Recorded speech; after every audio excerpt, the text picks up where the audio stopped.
What up, Fight World? It's your boy Ego, and I'm back with some more boxing. Let's get this party started. It's time to get this party started. YouTube ain't sending out notifications, but it's okay. One monkey don't stop no show. I have some things that I would like to talk about today. Hope everyone's having an awesome Sunday fun day. We got to talk about some different things.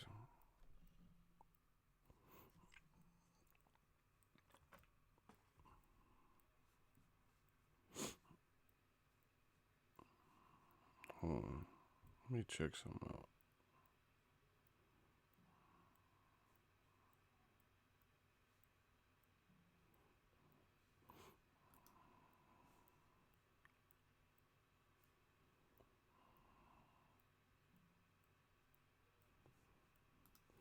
Smash the like button as you get in.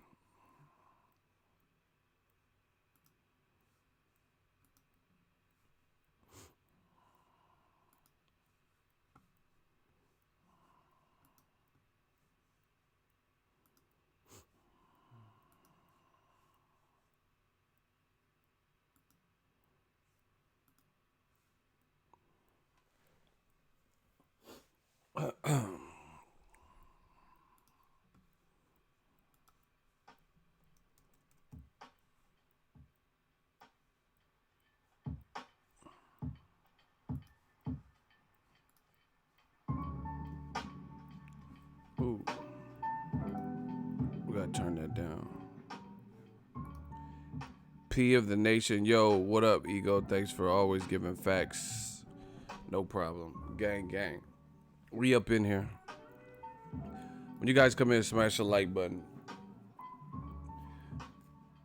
Salute to the whole army. Shout out to Rico. He said we working. You already know what it is. I got some coffee. I'm ready to talk about it.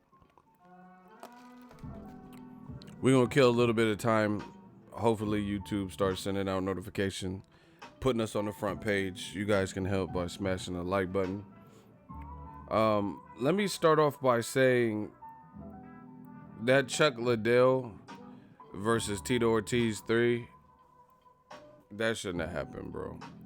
That fight looked crazy. That looked like...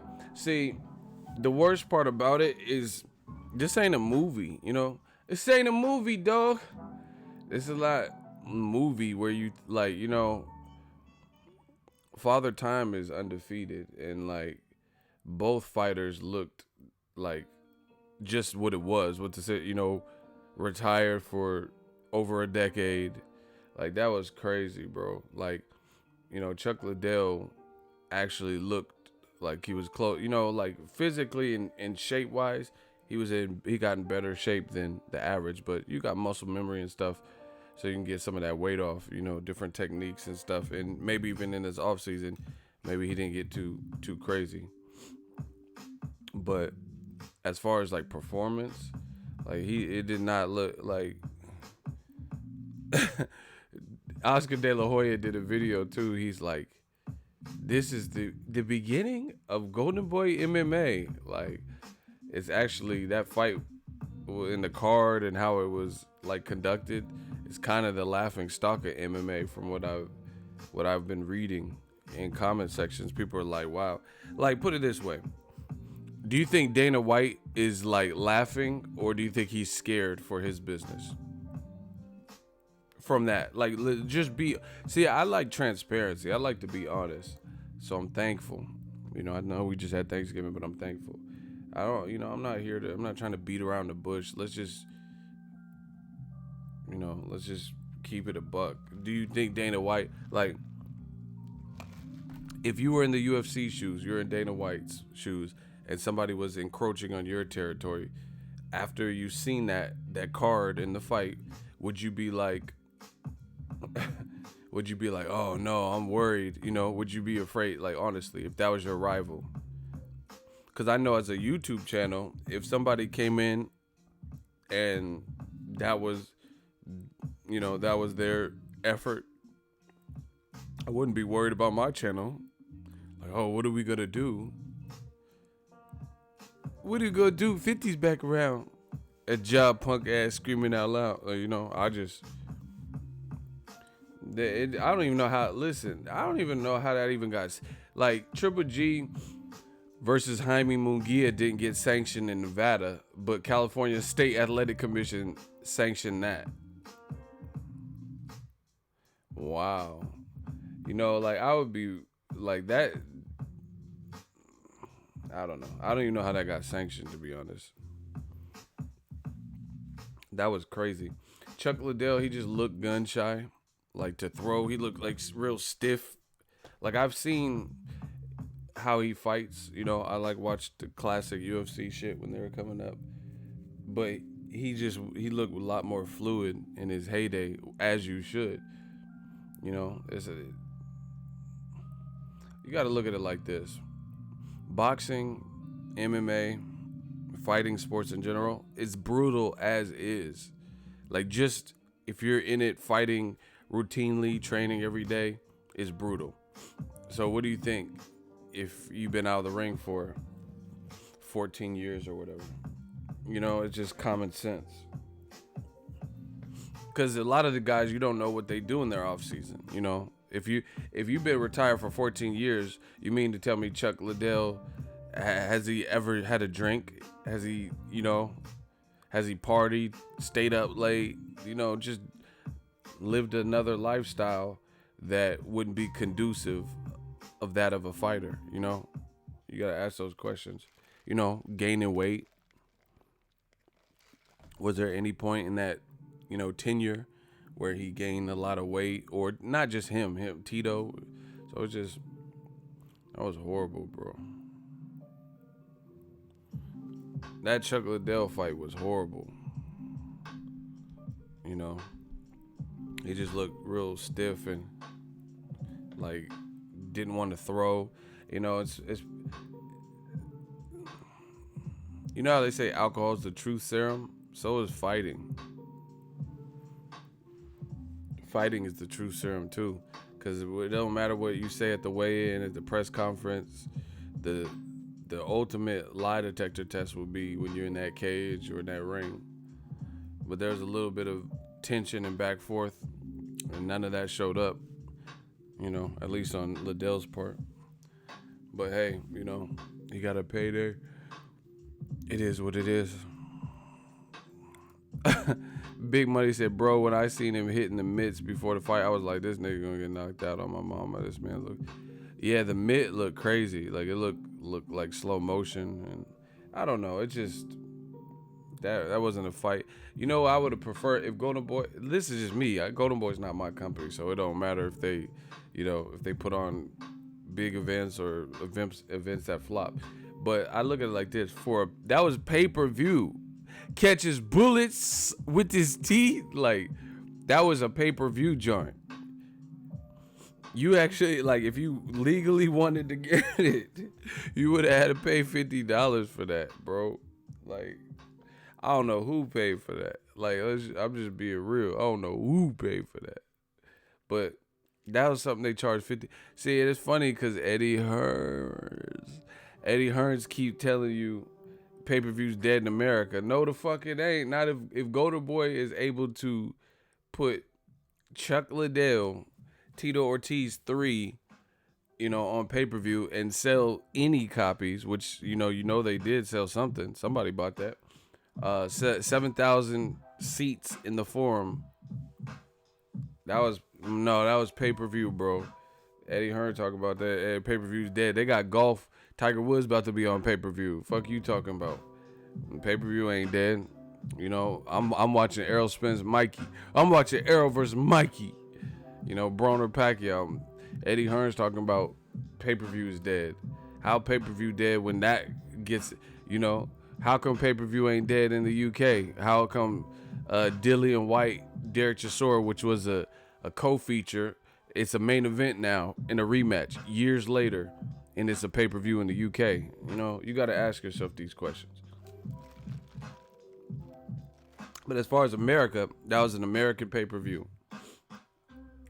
I don't know who ordered that. You would have ordered that, like, it's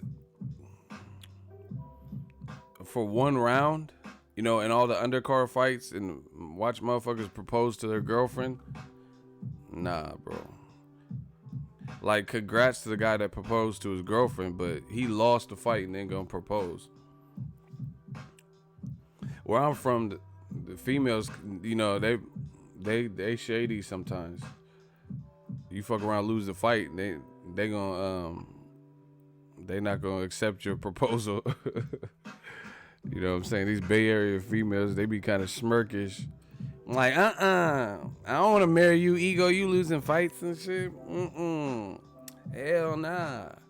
You can't even win, motherfucker. I'm gonna go to Tank's Instagram.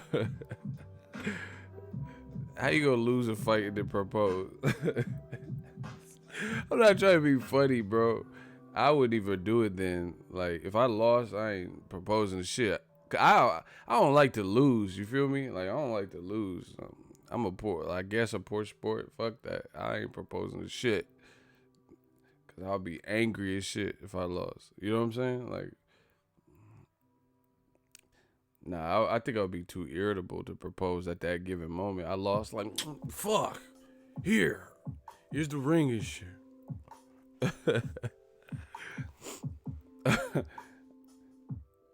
I don't know.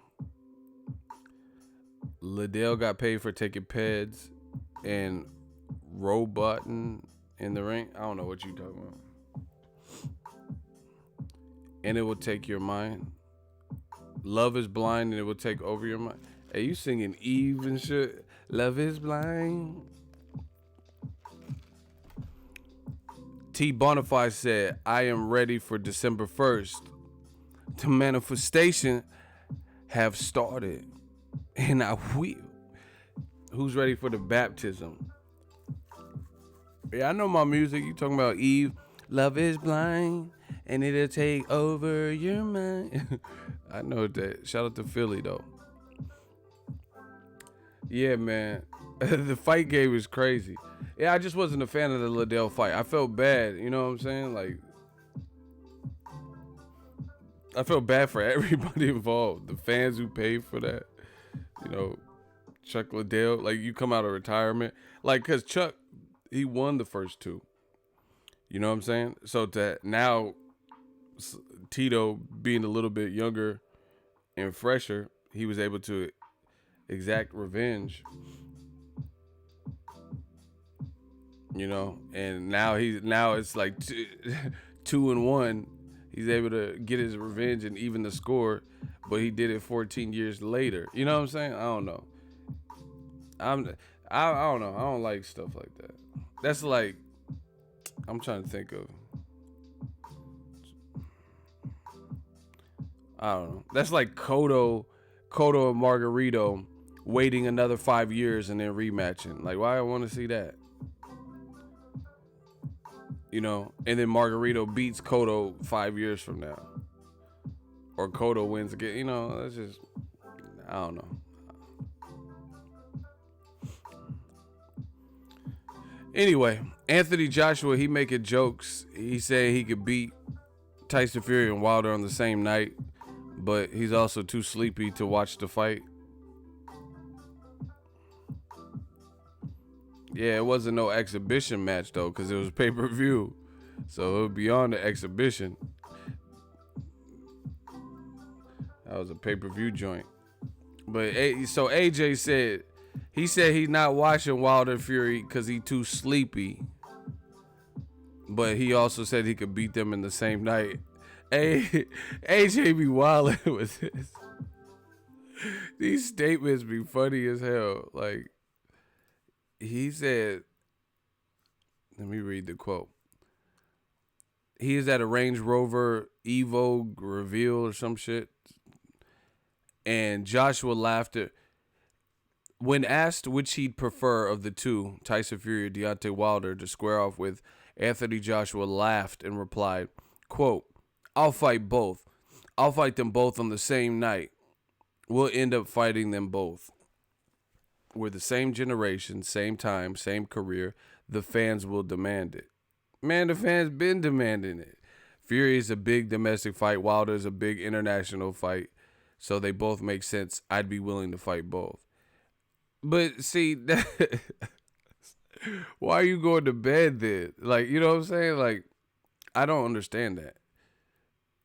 Like, you're going to bed. You say you're not going to be ringside and you're not even going to watch it in real time. You're going to bed. What? You're going to bed though, bro. Like it's past your bedtime. Hey, yo. Just the two of us. I'm going to bed. Just the two of us. Come on, AJ. We going to the fight. Now grab a couple of toys and make sure... Just the two of us. And you and I. Just the two of us. Bust it. Come on, hey, we going to the beach. Now grab a couple of toys and make sure... See. That sound crazy to me. Just the two of us. Just you and I. Just the two of us. Come on, hey, we going to the beach. Now grab a couple of toys and let Dad strap you in the car seat. Or where's Mama? She's taking a little nap in the truck. Oh, that smell. Dad must have run over a skunk. You know AJ, he's one of those type of fighters. You're going to bed, bro. I never heard of these types of heavyweight excuses. You know what I'm saying? Like, yeah, I'm not going to be at that fight. I'm going to bed. I'm not watching that fight. Yet I want to fight both. We're the same generation, same time frame. The fans will demand it. The fans have been demanding it. Real talk.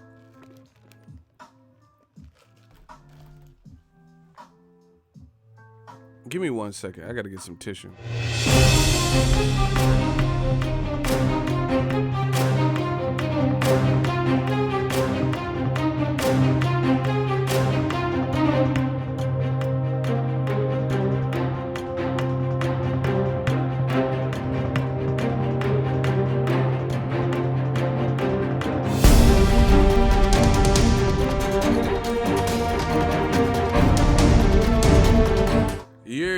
All right. Anyway, that's just crazy. AJ said he'll fight them both on the same night. And see, this... I've seen this with a couple UK fighters where, like, they'll haul off and say or do something, like, extreme. You get what I'm saying? Like, Kell Brook. People started razzing him for his resume because after he fought Sean Porter, he started fighting, like, all domestic level, not world level competition. Jojo Dan, Casey and Jojo, Frankie Gavin, Kevin Bezier. So that's why people were harassing him and upset, because he started fighting competition that wasn't regarded as the best around the world, and he was the champion. So he goes up to fight Triple G at 160. Listen, nobody told you to go fight Triple G. They wanted to see you fight top welterweights. Nobody said you had to move up 13 pounds in one fell swoop and fight Gennady Golovkin. Same thing with Anthony Joshua. Anthony Joshua was like, oh yeah, haha, I'll fight them both in the same night. Nobody's asking you to do that. We want to see you fight one of the motherfuckers. You know? So it's like, excuse me. Man, my allergies killing me. Excuse me. Sorry. That's the thing. It's like, you don't even have to overcomplicate it. You don't have to get extreme with it. People just want to see you fight one of them. Nobody's tripping if you fight them both. No one's asking you to do all that. Because that wouldn't even be logical. I dare you to fight Tyson Fury and then afterwards fight Wilder. You can't fight Wilder. You know, have a full go with Tyson Fury and then fight Wilder. That didn't even, you have to be joking. You can't deal with the fresh Wilder with all that power he got, when you're tired. So nobody's asking you to fight both of them the same night and stuff. They're asking you to be ringside, fight the winner. Simple stuff. Like it all sounds good, but after a while, People don't care what it sounds like. They want to see it like come to fruition. You get what I'm saying? Like, oh, okay, run game on a girl, tell her everything she wants to hear without acting on it, and see how long that girl is around. You know, if you tell, oh, I'm gonna take you here, baby, we're gonna go to an all-day spa and relax, and you just saying it. You know, just keep telling her, but don't act on it. Don't pull the trigger. You know, oh, I'm gonna take you. You know, I'm gonna spoil you. I'm gonna take you on a date and take you to get your nails. You know, just tell her that. See how long that lasts. You know, just tell her it. Don't actually do it. Just keep telling her that. She ain't gonna believe you. So that's what it is. Like, oh, we're the same generation. I'll fight them both the same night. Oh, the Dossers, I'm the best. Like, we've heard this. That's cool. We want to see it now. So it's a bit of a conundrum for Eddie Hearns and them. You know? And I see the fans, a lot of them from the UK, but not all of them. They talk about ticket sales and shit. Like, what type of boxing fans, what age of boxing fans do we live in? Richie Johnson, you come make me stop anything that I'm doing. How about that? You talking about quit hating on AJ Mate, bro? You in the hot seat. What did I hate on? Name something I said that was untrue. You in the hot seat. I'm sick of you guys. Sick of you man fans in the comment section. What did I say to hate on him? We'll take it from there. We'll start from the basics. Mate. So Richie Johnson, what have I said to upset you that you disagree with? How did I hate on him? See how this is all they do. They just keep saying, oh, all these drive-by comments. Oh, yeah, I hate this guy. Yeah, I don't hate any of these fighters. They're all entertainment to me. You know, it's a sport, competitive sport. I don't hate nobody.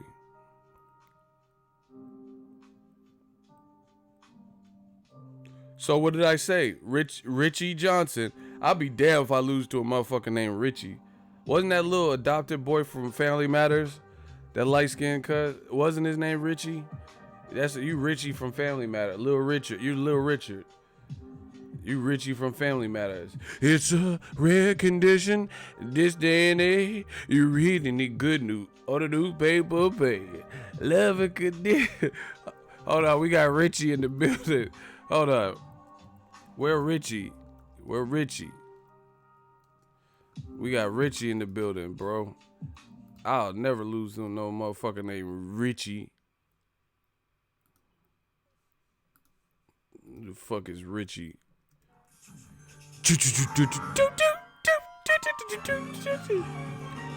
Hey, it's a rare condition this day and age. You're reading the good news on the newspaper page. Loving condition of the grand design. Some people say it's even harder to find. Well, there must be some magic through inside these gentle walls. 'Cause all I see is a tower of dreams. Real love bursting out of every seam. As days go by. It's the... Oh, this the remix.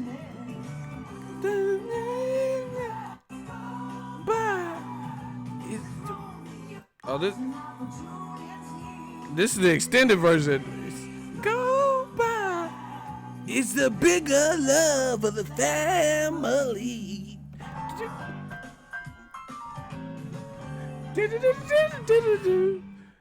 Who the fuck is Richie, dog? Get Richie. Hey, they had Ray Charles on the piano. That shit was kind of hit. Hey, who made that song? As they go by, it's the bigger love of the family. Hey, who was playing that fucking piano, B? Fuck what y'all talking about. That's a classic song. Hey, Richie, where the fuck you at, dog? I'm not playing with you. I'm not playing with these boys no more, man. Hey, that's a classic song. I might have to run that back. Hey, get my new EP. Where the fuck Richie at? Didn't Steven Seagal, wasn't he looking for someone? He was in one, I think the one with the Jamaicans. He walked to the bar. I'm looking for Richie. Anybody seen Richie? Hey, where the fuck is Richie at, though? I'm looking for Richie. Anybody seen Richie? I forgot what Steven Seagal movie it was, but he was looking for somebody named Richie. He walked into the bar. He was like, I'm looking for Richie. Anybody seen Richie? Richie responded. Hold on. Wait, hold on. Let me find it. You put females to shame the way you stroking Wilder. I know, but okay, that's cool. What? I'm gonna let you finish. But what did I say that you disagree with? Strike one. Okay, I put females to shame. You got me. Females are put to shame. Now answer the fucking question, Richie. I'm looking for Richie. Anybody seen Richie?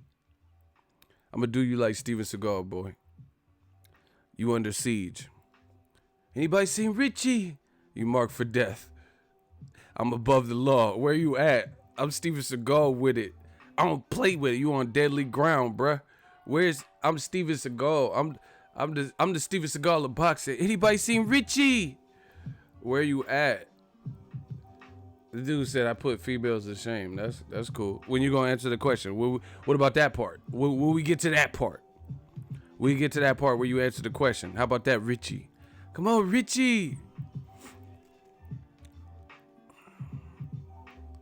It was Out for Justice. See, shout out to my action movie fans.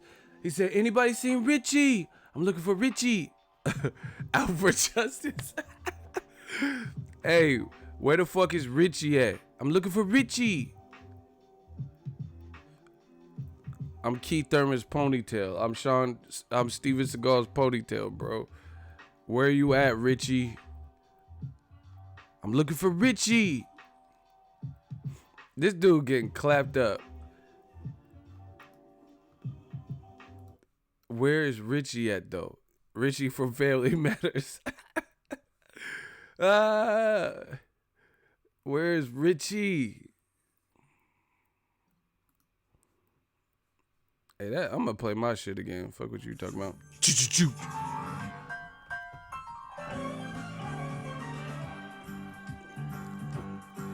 It's a rare condition this day and age.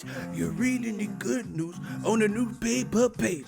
Loving condition of the grand design. Some people say it's even harder to find. Where there must be some magic through inside the gentle wow. Cause all I see is a tower of dream. Real love bursting out of every. Where the fuck is Richie? Bro, where's Richie? Where's Richie from Family Matters? You ain't fucking with me, dog. It's whatever. Where's Richie at? Hey, block Richie. Get out. He's ducking the.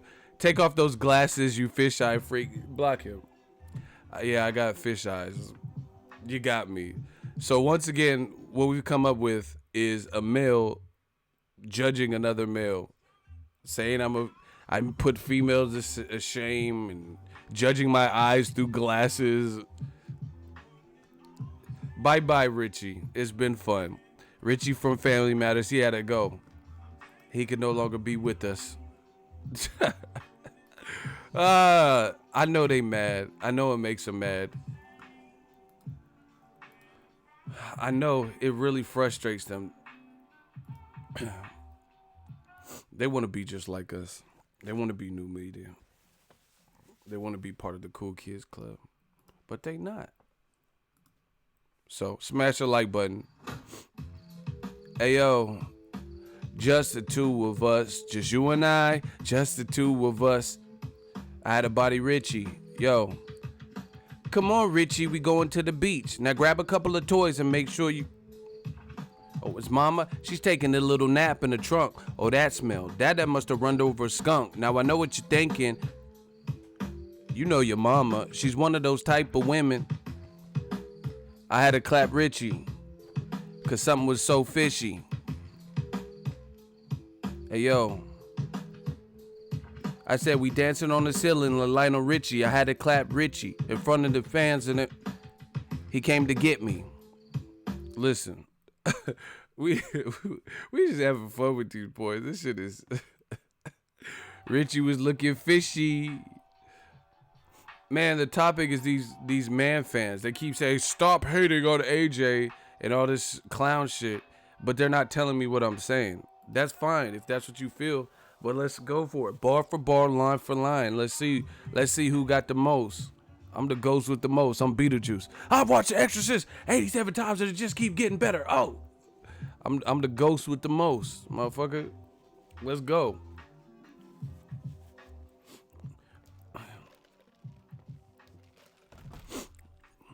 Why do they bring up ticket sales when the DAZN event in Kansas tanked?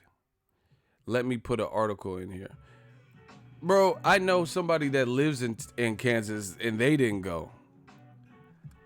Like, I went to Aero Spent in Texas. Dax was there. Or Dak. Dak was there. I didn't see no Kansas City Chiefs or nothing at that DAZN shit. What we talk about? See, and this is the thing. Eddie Hearn brings to prominence. He makes people analyze because of what he's saying. Listen, I'm gonna tell y'all straight the fuck up, cause I'm transparent. Ego could care less about profits and ticket sales and Canelo got this X amount of money for this fight and guaranteed purses. I report on those things because people are interested in those. And this is my duty. This is my channel. So I want to give the fans what they want to talk about. But as a boxing fan, I could really care less. You know, I want the fighters to be taken care of and, you know, not get their brains battered in and not make no money and be brain dead and left with nothing. So that's my main concern. You know, the fighters are compensated, well compensated. So, you know, I like the positive stories about fighters getting adequate pay and things like that. But as far as ticket sales and all that, I really could care less about who's selling tickets. Like Joshua versus Wilder, I'm not like, oh yeah, it only sold 78,000 in the Tackle fight. So I don't care about that. You know what I mean? Because it doesn't matter. The better fight to me as a boxing fan is Joshua versus Wilder. So why would I care if the Tackle fight was sold more tickets or some shit? You know, and then from that point, you got to analyze it. Were the Tackle tickets the same price, you know, or were they a different price? You know, you got to look at more to it. But as a boxing fan, I really could care less. I just simply report on it because it's current news. You know, I can't just be like, let's say it's a meteorologist and he's giving the weather for California and it's a Bay Area meteorologist. He can't just be like, yeah, man, so I gave you the Bay Area weather. Fuck LA.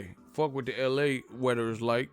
I live in the Bay. Who cares about what LA? You know, they got to give you the whole picture. But as a boxing fan, I'm telling you, I don't care, you know, so much about who sold what tickets. Once again, Eddie Hearn's what he's saying. He makes you analyze the statements he's saying. Like you're telling us that Anthony Joshua is the biggest star in boxing. You're telling us that, you know, you have to overpay guys 6 to 8 times because they're no match for Joshua's star power. You're telling us that Joshua can't walk down the street without, you know, selling out and everyone in London stopping him nonstop. You're saying that. Americans aren't saying that about Deontay Wilder per se. They're not saying, oh, Wilder can't walk through the streets of New York comfortable, because America's a different setup. You get what I'm saying? So unless you're The Rock or, you know, like LeBron James level athlete or celebrity, you know, it's different, right? People keep talking about see, this is what's wrong with boxing, is people have a selective memory. People keep talking about the ticket sales to Wilder Fury, knowing it's a meaningful fight. But what about DAZN? What about all of Eddie Hearn's DAZN cards? What had better ticket sales? Wilder Fury or any of the DAZN cards, from Demetrius Andrade to Walter Katandakwa, you know? So Andrade versus Michael Blackson. Try again, motherfucker. Do you know who you were dealing with? You know, the Kansas City card where the best fight was Brandon Rios coming off of a loss versus Raymond Alvarez, the lesser brother of Canelo, and not lesser as in a diss, but just, you know, he hasn't reached the heights of Canelo. What about them? What sold more ticket? What event is more meaningful to boxing? What event is making more profit? You know, see, people don't want to bring that stuff up. Fear. I'm telling you, that's fear. Ego, they say you're an AJ hater. Is this true, or are you listening, or are you just doing this because Hearn asked the American fans to go to get behind the... You are not the golden child. I want the knife. Please. I said, I want the knife. Shut your dumb ass up. You don't know shit. You don't know shit about this boxing game. Bow down. Bow down. I'll answer you. Kiss the pinky ring, and I'll answer you. Kiss the pinky ring, and then I'll answer your question. You know, you guys keep coming with the same rigmarole. Oh, I heard you hate AJ. Yeah. That's it. You got me.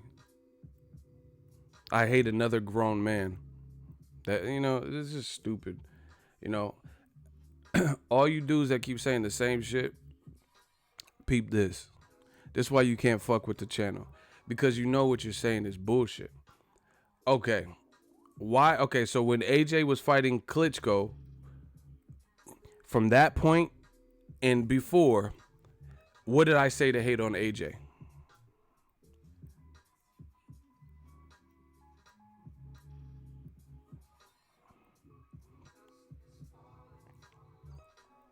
Listen. What did I say about AJ, Klitschko, or before? That's it. That's all you have to answer. What negative things that, since I hate AJ, that's what you guys want to put all your eggs in that basket. That's cool. So what did I say about AJ before? From Klitschko before.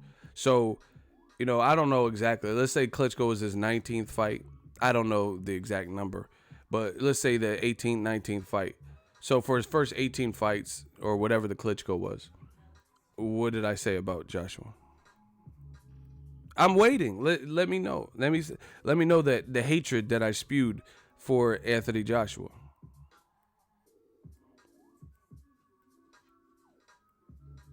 You said AJ is an Eddie Hearn slave. All right. Send me a link to me saying that, because you're full of shit. So in AJ's first 18 fights, I said that AJ was a slave. That's what you're telling me. Yeah, I definitely got to hear myself saying that, because I never said that. So Ali, you in the hot seat. What video did I say that? I got two phones. You know, we gonna get to the bottom of this. What video did I say that in?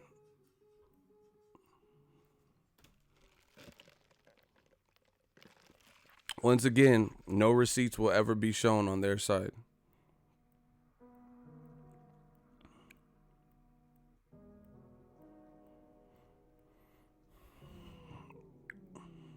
Ali, you got to respond, bro. Not in the first 15 fights. Block him. He lied. Ali Madin, or whatever his name is, block him. Bye-bye, Ali. Enjoy your Sunday. But during the Wilder AJ negotiations, get him out of here. You're a liar, bro. You Jim Carrey, and you gonna star in the Liar Liar reboot. You lied to us. I said, what negativity did I say about Joshua, Klitschko, or before? And you said that I said that he was a slave. Second of all, I don't even think I even called AJ a slave to Eddie Hearn. Me on my channel. I know I've heard people say that, but I don't think I've even called him a slave in general. I really don't remember it. But I know for a fact I didn't say anything about like that before Klitschko or before. So once again, I ask you, why is it so hard for these guys to show receipts? Do you know they have all these wild accusations? That's why nobody believes you. They have all these wild accusations. Oh yeah, you're an AJ hater. So okay, so I didn't hate on AJ for his first 18, 19 fights or whatever the Klitschko fight was, and in his last 2 or 3 fights, you know, that's when I started my hatred for AJ. So this smear campaign, why? Who does that? Why would I start a smear campaign 2, 3 fights, you know, or in the last year or whatever the fuck it was? Because it's not a smear campaign. Because it's not hatred. It's you stopped doing what got you to this point, and certain things came out publicly. So I'm talking about it. It's that simple.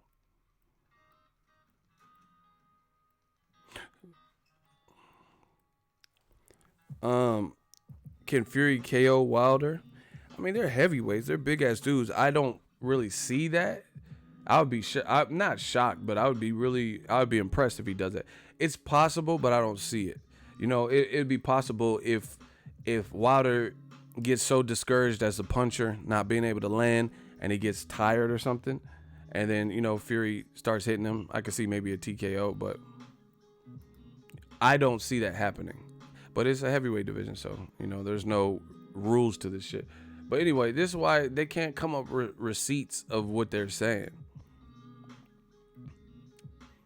They want to battle truth with emotion. I love the way you just labeled that, how you put that.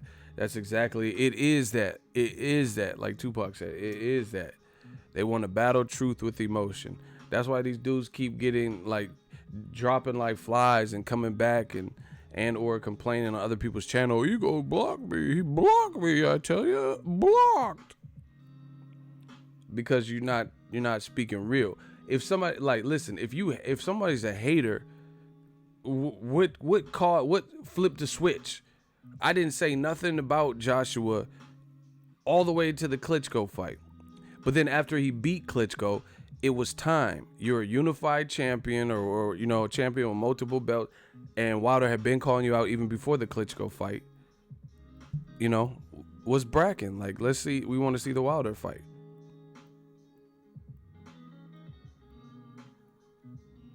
You know,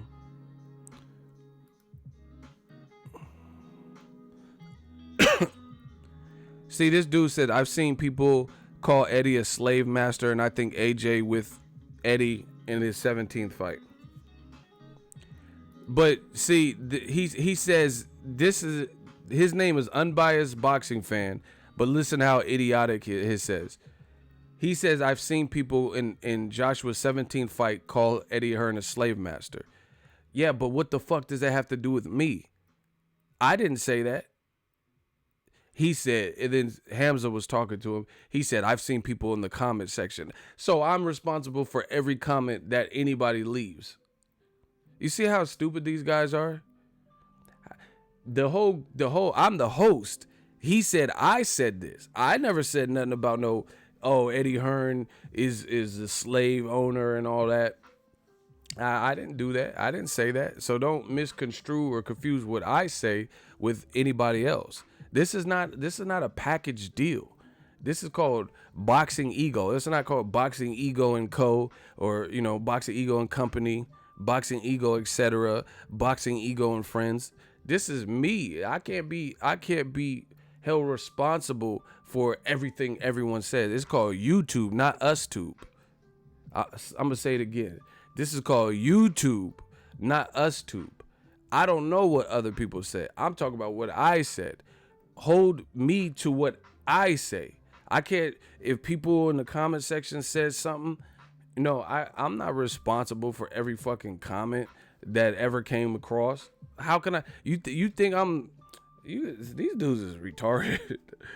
You think I'm just gonna sit through, I get a ton of comments every day. You think I'm just going through and I can respond to every single one and, you know, go through and delete? Man, I'll be spending my whole life doing this. It ain't no, exactly. This ain't no UsTube, motherfucker. This is YouTube. Hold me to what I said. If you gonna say I said something, that's different. Don't come, oh, but people in your comments say, that's what they said. I'm talking about what I said. I didn't say that. Because people in my comment section, they've called people monkeys and the N-word and stuff. I didn't say that. So how you gonna hold me?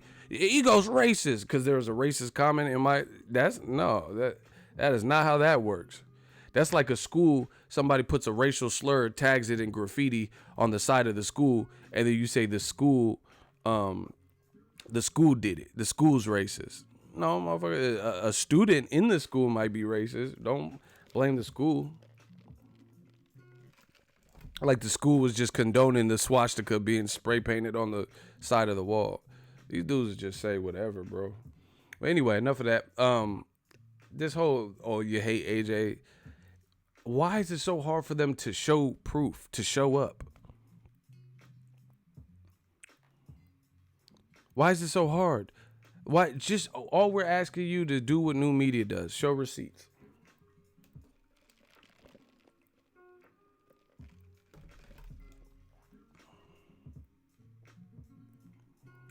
You know, that's it. Show receipts.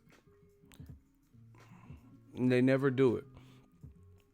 So, we just gonna keep going about our business. You don't look for little subtle things. Some of you guys. Notice Alexander Usyk has talked about fighting AJ, and he said shit about fighting Wilder. How come? How come? You notice Andre Ward him and Virgil Hunter have talked about fighting AJ, but none of them have. When has Andre Ward or Virgil Hunter said, I think I try to tell Andre Ward he need to fight Deontay? You never heard him say that. So why is it that smaller guys are interested? They're saying it's plausible, but they're not saying that about Wilder. What's that tell you? What's that tell you?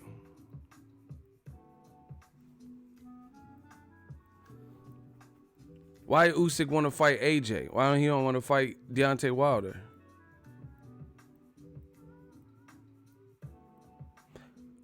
Hey, how did unbiased boxing fan get back here, bro? How did you even come back that quick? AJ is a draw and he brings money, that's why. Listen, none of these dudes are as big as Floyd Mayweather in his prime or Manny Pacquiao in his prime. So stuff it. All that, he's a draw, that's cool. But none of these dudes are or Floyd Mayweather status. So at the end of the day, they have no, they got to earn their stripes just like anybody else. Oh, don't time. Some of these guys don't need to be timed out. I don't want them back because as soon as he got off a timeout, he came with the same bullshit.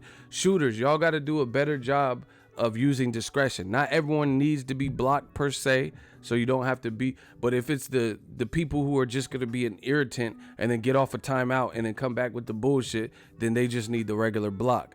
You guys have the power. You guys have the discretion. You guys make that call. But, I don't. You see, he got timeout for 5 minutes. As soon as his time up cleared, he came right the fuck back with more bullshit. We're not trying to have that. He could have just been blocked the first time, and that's less work for you guys. Just be done once and done. I'll let you guys make the executive decision. Unbiased, kind of cool. Boxingego, we timed him out. He is not cool, bro. He's saying stupid shit. He's saying AJ is the A side and all that. Like, bro, listen, none of these dudes are Floyd Mayweather status of anything. Resume, accomplishments, how many champions they beat, the amount of money they've generated for the sport of boxing. Nothing. Block AJ Jackson. Ego, you always mad, big dog. You got to relax. All right, we're going to relax. We're going to start it off by blocking you. You don't tell me what to do. I'm a grown-ass man, bro. I'm not mad anyway. These dudes, so if you show passion in what you say, then they say you're mad. You can't do anything. Everybody's all sensitive, walking on eggshells. Get rid of these dudes, bro. Okay, I'm mad. I'm so mad we had to remove you. What you talking about, bro? They act like when I leave here, I'm about to clean the bathroom, or when I get off here, I'm about to clean the bathroom, probably watch some football, and be about my day. These dudes act like my whole life is like I don't even know how to explain it, bro. This is my job. I come, I say what I feel, say my piece, and then when that record button go off, I live my life. You know, you're so mad. You gotta relax, like you my therapist. No, I'm not going to relax. Houseway. Dudes always thinking I'm mad and stuff. Like I'm sitting up at night, I can't sleep. I'm rolling around thinking about how AJ don't want to fight Wilder. These dudes are crazy. This is my job, fool. Shout out to Real Brother 32. Man, these dudes don't understand, bro. This is a job. Like, I'm sure if you guys work at a call center or something, you clock in and you put on your call center voice, talk. Hello, thank you for calling Sprint. How may I help you? You know, then when you get off, you go back and smoking blunts and drinking, whatever the fuck you do in your spare time. Where the bitch at? You know, dude's always thinking I'm mad, man.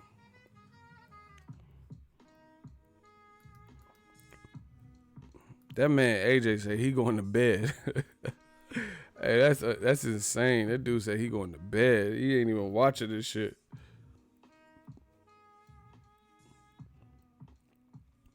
But listen, I'm gonna ask you guys again. Smash the like button. We having fun with this game.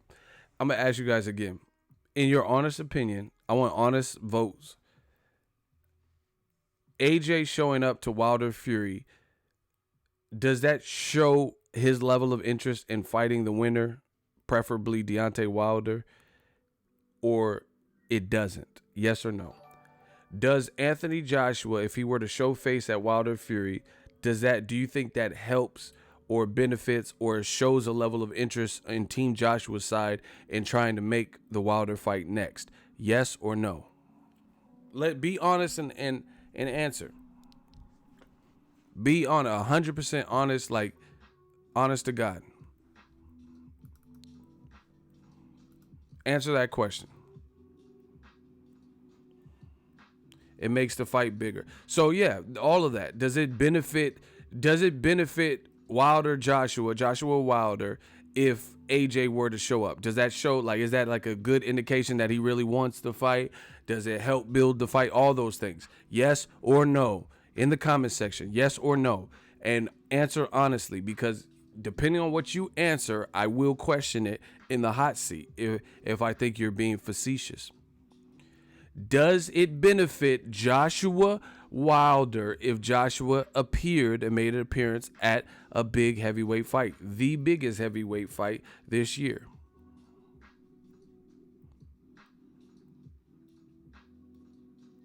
Okay, you notice how everybody I've seen so far is saying, hell yeah, yep, absolutely, yes, it shows interest. So, once again, you could say whatever, oh, you hate AJ and all this stupid shit, but the proof is in the pudding. I just put it on the fans and had them ask, and you see that everybody's saying, of course it would benefit the fight. Yes, it benefits the fight. Yes, it shows a level of interest. So by Joshua not showing up, right, then yeah, it's I understand why people question his statements of wanting the fight.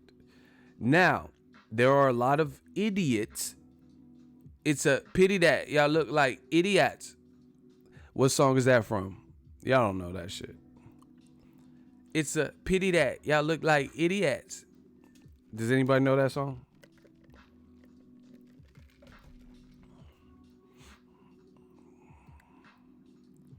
Listen, the point is proven. Everybody say yes. Everybody acknowledge. Wow, Real Brother got that. He said Missy Elliott.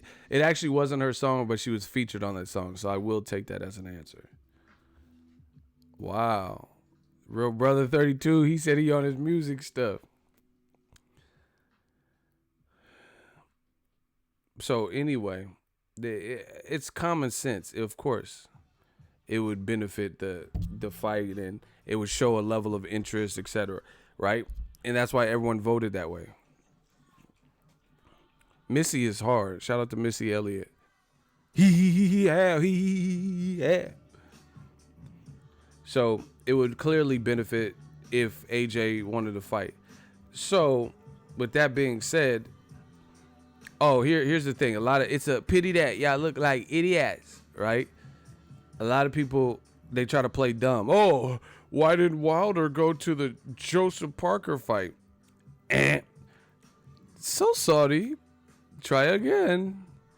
He tried to go to Joseph Parker. He was hired to go to Joseph Parker. And it wasn't until AJ put out his little order of protection or increased security and says, nobody gets into my ring without my permission. So no, Wilder's not welcome in the ring. Right? Then Wilder said, fuck that. I'm not going. Mexicans for AJ. Okay. That's what's up. Anyway, it was after that point, that's when Wilder decided not to go. And besides that, he went to the Klitschko fight, which was Joshua's biggest fight on record to date. So you can't even use that. But a lot of people try to play dumb and try to forget that. Oh, why didn't Wilder go to Joshua's fight? First of all, nobody's going to the UK to watch Joshua versus Povetkin. Especially, come on. Joshua versus Povetkin, and you just had failed negotiations with him. So you were negotiating, and you said, hey, I'll agree to fight you in the UK. And then the WBA pulled a slick-ass move and said, oh, you got to fight Povetkin and tell us about it in 24 hours. And you got the fight stole from under you. Is he really going to show up to that particular fight? Come on, So that was stupid.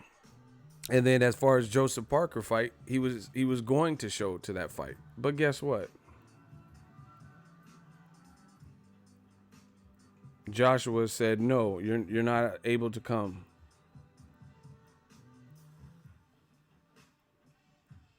He said, you can't come to my ring without my permission. So he's like, all right, cool. Then I'll watch it at home. Simple as. See, nobody did that to Tyson Fury. Nobody did that to you see. Okay, look at it. Historically, let's look at this. Wilder knocked out Artur Szpilka. Fact. Tyson Fury was drunk and maybe even high on something else. I forgot what they said on Showtime. He was drunk at the very least. He said he had a leader in him. And Wilder and Showtime allowed a drunken Tyson Fury, who's 6'9", 6'10", in the ring with Wilder. Put that in your pipe and smoke it. Wilder had his moment, and he knocked out Szpilka, and he gets his post-fight interview interrupted by a drunken Tyson Fury, as documented on the Showtime All Access. He self-admits that he was drunk with liters of Henny or whatever the fuck he was drinking in him, right? And he was allowed into the ring drunk. And he was like, now in hindsight, you could see like he was like going ham. He's like stealing the mic from Jim Gray. There's only one Tyson Fury. You're a bum. I'll fight all you. I'll come in your backyard like a done Klitschko. He was snatching the mic and shit. This big ass dude trying to hide the mic and shit from Jim Gray. I'll fight you right now, 25 stone. I'll fight you in your backyard like a done Klitschko. Like that motherfucker was, he stole the. Hey, this dude Tyson Fury's a fool. He really stole the mic from Jim Gray. He really he did a Kanye to Taylor Swift. Taylor Swift, I'm going to let you finish, but Beyonce had one of the greatest videos of all time. I'm going to let you finish, Taylor Swift. Hey, that man was drunk in the ring, and he said, yo, bum, I'll fight you in your backyard like a done Klitschko. Tyson Fury, a fool. So Wilder allowed, and he let Tyson Fury say his little piece. A drunken Tyson Fury, and he got in the ring. Right? We just gonna do some history. It's off the top of my head. I'll fight you in your backyard like a done Klitschko. Tyson Fury, you a wild boy, Tyson. You a wild boy. We just do this off the top of the dome, yo. Mikey Garcia. He beat Juan Carlos Borgos, right? Guess who got in the ring? Yuriorkis Gamboa with 50 Cent. Something special, man. You know I got my fighter Gamboa, nigga. Hey, Mikey, we trying to make the fight, man. You in top rank and all that, right? They got in the ring. And Gamboa, I have the pictures on my computer. Mikey Garcia, I think he had a cowboy hat on, possibly. And Gamboa was the guy he was linked to at the time.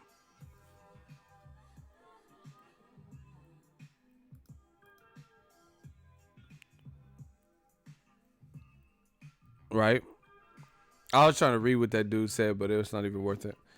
So Gamboa, he was linked to fight Mikey. He got in the ring. Mikey didn't have no quarrels or beef with it.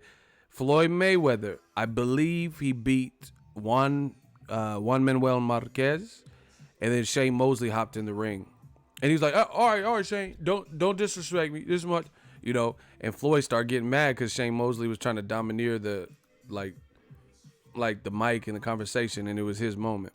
You look at Canelo, he was on stage celebrating after El Perro Angulo.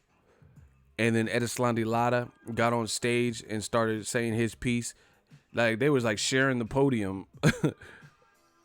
Like Step Brothers or something. You got to call me Nighthawk. Canelo didn't, make a big, huge scene. Didn't say, security, get this man off on my stage. Because you know why? I was born ready. Because Canelo's a fighter. He not, you know what I'm saying? Like, I thought Lara beat him. But at the end of the day, he can handle his own. He ain't going to call no security. You know what I'm saying? He is the security. His hands is the security if shit popped off. And it's just one-on-one, So he wasn't, he just felt disrespected. I'm going through history. I'm going through history with y'all. These are all people that got, Black Panther movie just came out. And Danny Garcia beat Brandon Rios. And Kenny and Sean Porter come in the fucking ring barking. Roo, roo, roo, roo, roo, roo. Trying to do like the umbaku. They barking and shit. Woo, woo, woo, woo. Get in the ring after Danny Garcia knocked out Brandon Rios. And press Danny for the fight and say they want the fight. And Danny, holds his ground, says his piece.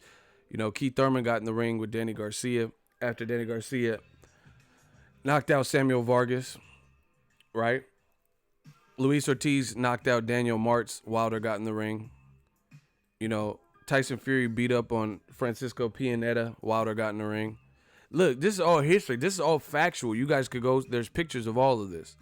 So, historically in boxing, this has happened where fighters get in the ring. Like, that have nothing to do with the main event or the outcome of the fight we just watched. Canelo just beat Amir Khan by knockout. And Triple G got in the ring. And he was like, hey, no. Congrats. Thank you. Canelo, I respect him. Right? He's good. Got in the ring on Canelo, and then Canelo's like, man, cut the bullshit. I'm from Mexico. I was born ready. We don't fuck around. Put the gloves back on. This is all factual shit. Right? Another example. But Anthony Joshua, the biggest of them all. He's like 6'6", diesel. Right?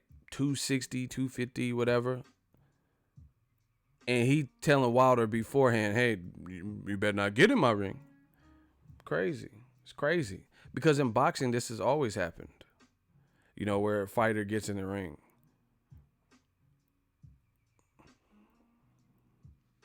That's Triple G impersonation. That's how Triple G did it. Yeah, no, Canelo is good. I respect him. He's good. He's good boy. Good boy. That's how he did it, bro. Hey, Canelo, he knock out Amir Khan. He's pretty good. Hey, no, guys, man, fuck you. We just having fun with this game now. You got the best boxing impersonations. Thank you. Hey, no, guys, it's Max. Max, yeah, right. He's Canelo. I respect him. No, I'm just playing. Actually, that's what Triple G did at the weigh-in. That shit, I was like, oh shit, he's about that life. Tarver interrupted Roy Jones's press conference. Roy was heated. That's what I'm saying. This has historically happened through boxing. But AJ was the only one that said, no, get the fuck out my ring. Tim Bradley beat somebody. I forgot the fight, actually. But Jesse Vargas was in the crowd, like, you know, begging for a rematch.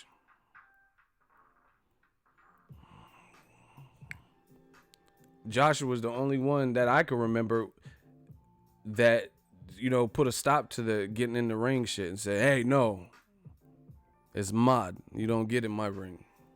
It's my ring. You know? Wilder don't give a fuck who get in the ring. You get out of line, you get punched the fuck up in the, you know, that's just what it is. He's not worried about it because he can handle his own. It's like I told you. You know, I like how Wilder be getting into that bronze bomber mode.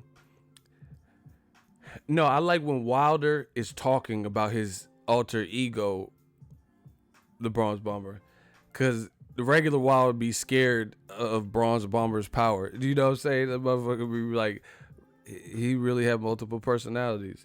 When Wilder talks about all this power, I don't even, sometimes I'm so frustrated. I can't even control the levels of power and the manifestation have started. It's like so much power. It's levels to the power. Wilder be tripping with that. That shit's funny as fuck to me. The manifestation have started. It's the power.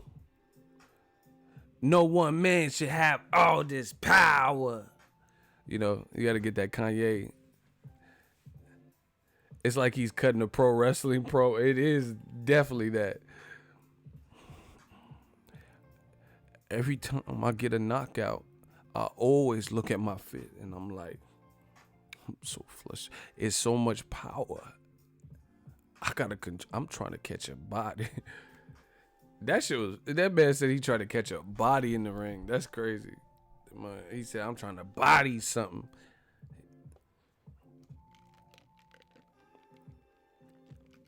But yeah, man. So he tried to go to Joshua's events, and he was there for Joshua. Put it this way: Wilder went to the Klitschko fight, right? He was there. That's when he got into it with Tony Bellew. So for Joshua's biggest career fight, Wilder was there. For Wilder's biggest career fight, AJ's not going to be there. What does that tell you? What does that tell you, motherfucker? Like, fuck all the Povetkin and Parker fights and all. The bottom line is this. Here's the skinny, mate.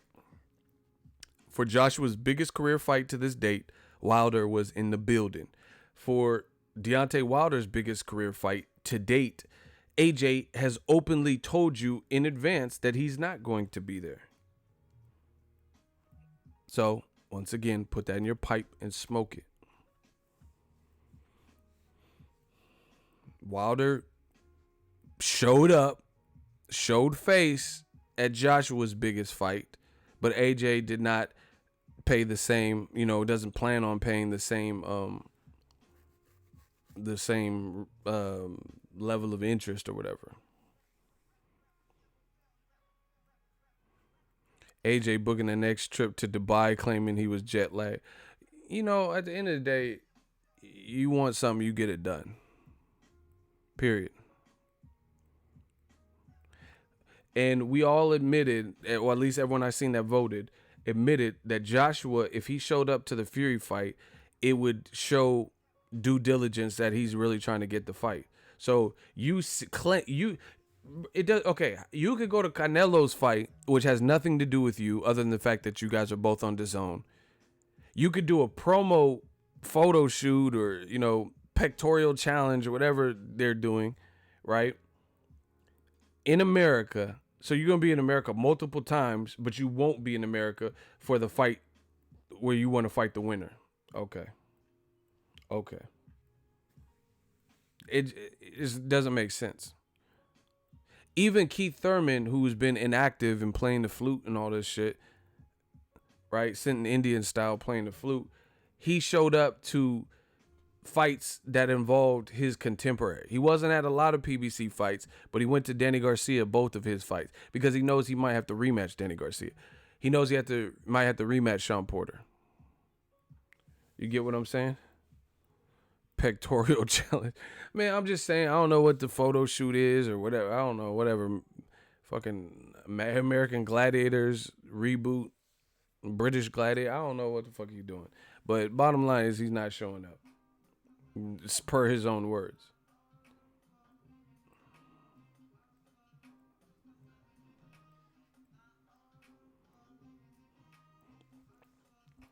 AJ don't want the fight. He know the fan gonna be on his. See, and this, I agree with you with that. I think this is what I honestly think. AJ and Eddie Hearns have probably already talked about his future, and I think the likely suitor is Dillian White or Gerald Miller. Definitely Dillian White, but maybe it's like Gerald Miller or Klitschko or somebody else not named Tyson Fury or Deontay Wilder. That is the objective, I believe. Right? If Dillian White wins, he's in there. You know, maybe Klitschko, Vitaly, or Vladimir, or something crazy, you know, or Gerald Big Baby Miller for April. So if Joshua shows up, he doesn't want to show up and look, he doesn't want anything to condemn him worse. You get what I'm saying? If he shows up, then that shows a level of interest. So if the negotiations fail again, then it's going to be like, hey, what the fuck is up? You're showing up to the fight. You're claiming you won it. Wilder knocked out Tyson Fury, hypothetically. Wilder knocked out Tyson Fury, and he's saying he wants it. You showed up to his fight, but you guys can't get it done. But in their mind, hey, don't go. Don't go. That slows the bleeding, they feel, you know? And it really doesn't, because it don't matter if you show up or not. People still want to see you fight the winner. So if you fight anybody but that in April, it's not going to be the best look, period. It's not going to be the best look. So I think that's what it is. They know the plans don't include Wilder or Tyson Fury, or there's a strong chance that it doesn't. So they don't want to show face and, you know, lend credence to that card, you know, and help it in any way. And or they don't want to be put in a position where they show up and then that's not who Joshua is fighting next, because that's going to be an even bigger embarrassment if the fight doesn't happen in April. Damn, you went to Wilder Fury and you were in the crowd clapping and, you know, and then you still ain't fighting him in April. So if you know you're not fighting him in April, then what is the point of showing up? You know, and I think that's what it is. The other thing is, yeah, more pressure. Exactly. That's a shortened way to put what I'm talking about. The pressure would grow greater. That's a great way to put it. The pressure would grow greater if he showed up to the fight. You know, just based on there's pressure regardless. But like I said, it stops the bleeding a little bit, because there would be even more pressure if he showed up to the fight, because now you're giving fans something to fantasize. Damn, he's in the same room. He gets in the ring with Wilder, you know, these types of things. So now they're really going to expect it. So if you don't deliver, then people are going to be hot. So he rather not even put himself in that predicament of, you know, teasing the fans with a teaser. And then it's like Dr. Dre's Detox album. If he start playing some snippets on YouTube of Detox and you're like, oh shit, he got a song with Kendrick Lamar and Kendrick is going crazy on it. And he got a song with Snoop and Kendrick and, you know, a real West Coast song. The beat sound crazy. And then Detox never comes out. Then you would be like, what the fuck? I never get to hear the song. You get what I'm saying? So it would make it, in fact, worse. It would make it worse if he shows up. And I think they realize that, and that there's another option, and it's not Wilder. So they don't want to tantalize the fans and tease the fans with his presence being there, because then that creates more, it helps to fuel the imagination of what if. So the fans are really going to want him and really possibly not settle for anything less than that in April. So he'd rather just not show up. But newsflash, it don't work like that. That doesn't exonerate you. Whether you show up or not, people still want to see you fight the winner. You're not exonerated because you don't show up. We're not like feeble fans, like where we can't understand what's going on. And the funny thing is, I don't care what anyone says. The proof is in the pudding. The proof is in the pudding. Just ask Deshaun Holman. I cut your motherfucking worse than Ron Gold. Listen, the proof is in the pudding, right? You tell me who's winning the battle and getting like the leverage when Eddie Hearn, anytime someone has to go against what they previously formally said, then there's a good indication they're losing at that particular moment. That's what's happened. Team AJ says Wilder already has a contract. If he wants to fight in April, we're not making any changes. This is, of course, before the Tyson Fury got announced, before the fight was announced. They said he already agreed to the shit. If he wants the fight, he already agreed to it. We had to fight Povetkin. He already agreed to it. We ain't changing shit. It'll have our signature on it, and you already have the contract. More inconsistencies with Team Joshua. They said we're not changing anything. You already agreed to the terms, and now you're calling it shitty.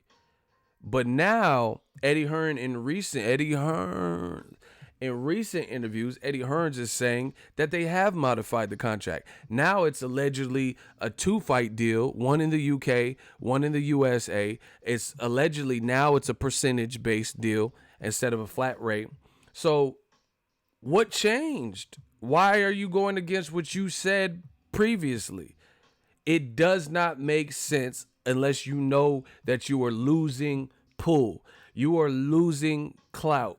You are losing the battle. You are losing credibility.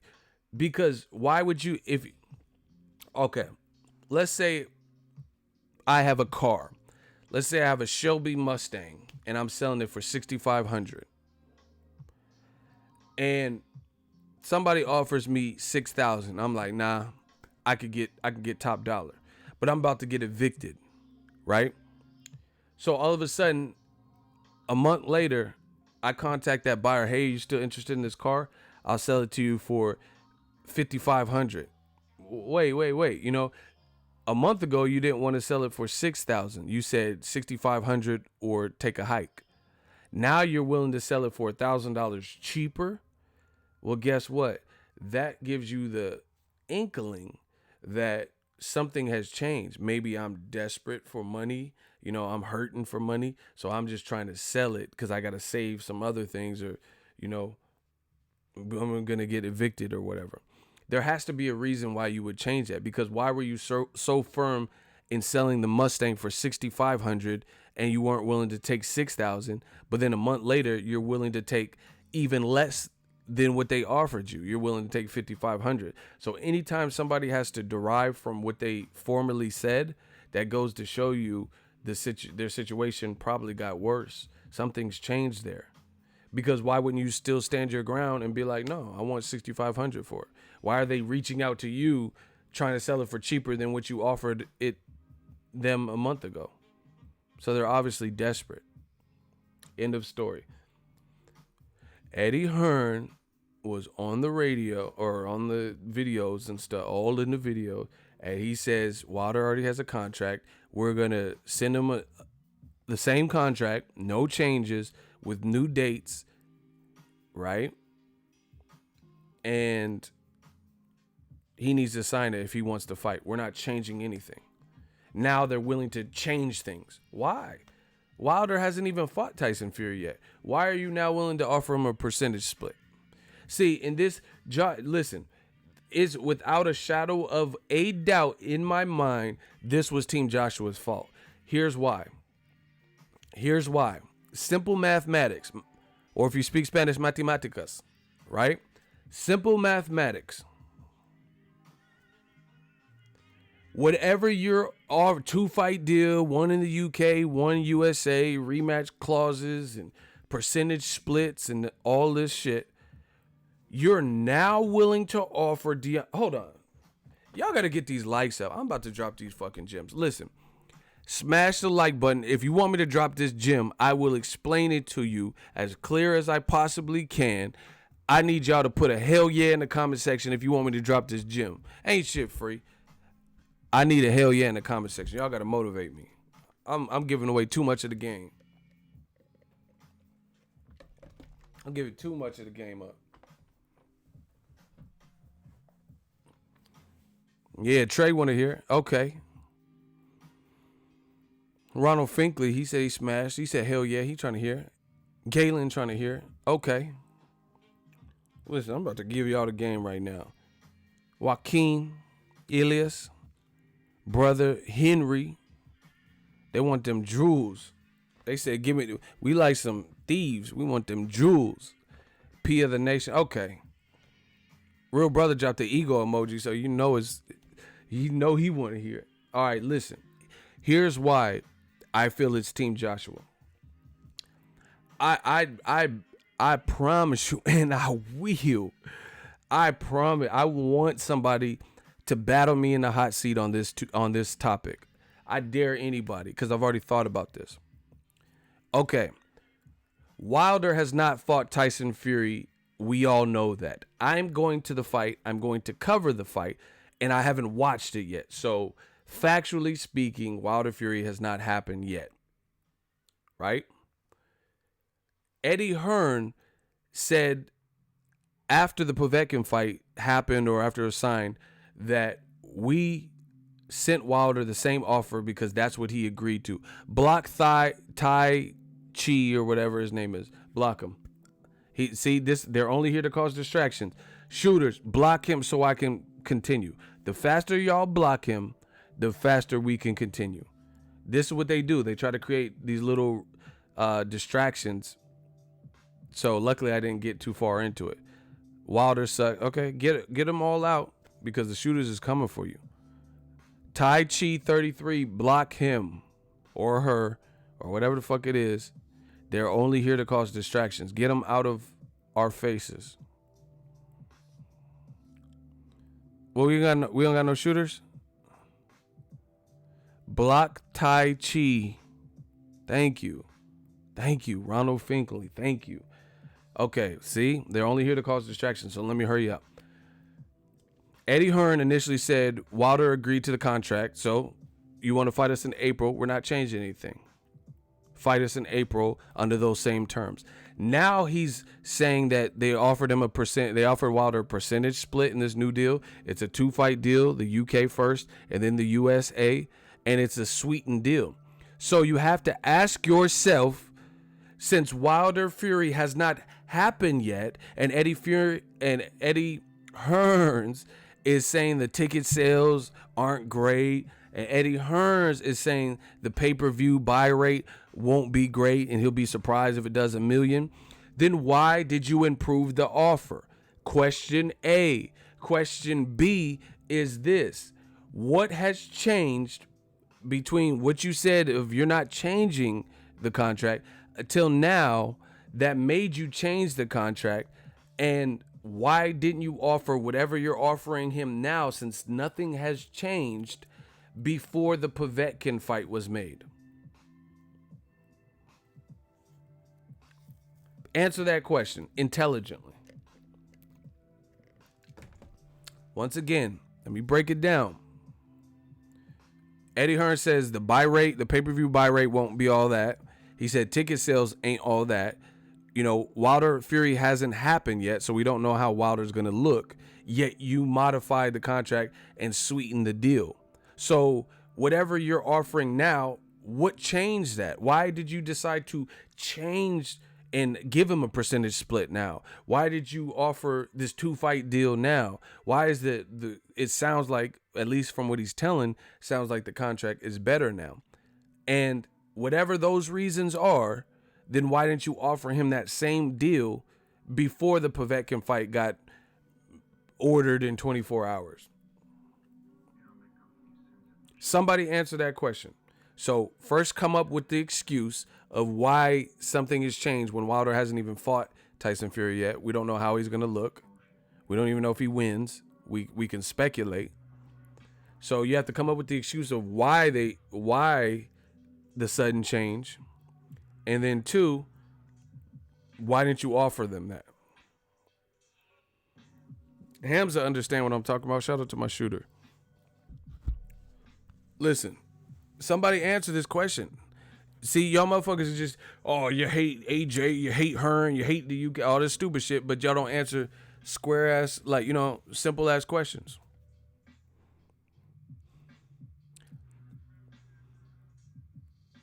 Maybe they didn't believe the Tyson fight will happen, so no Wilder's profile will grow by the fight happening.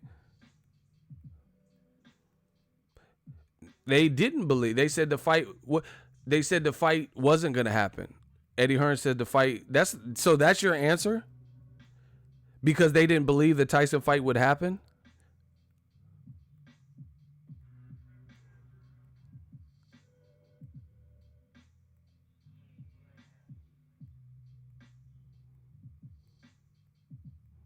Somebody answer the question and answer it with an intelligent response.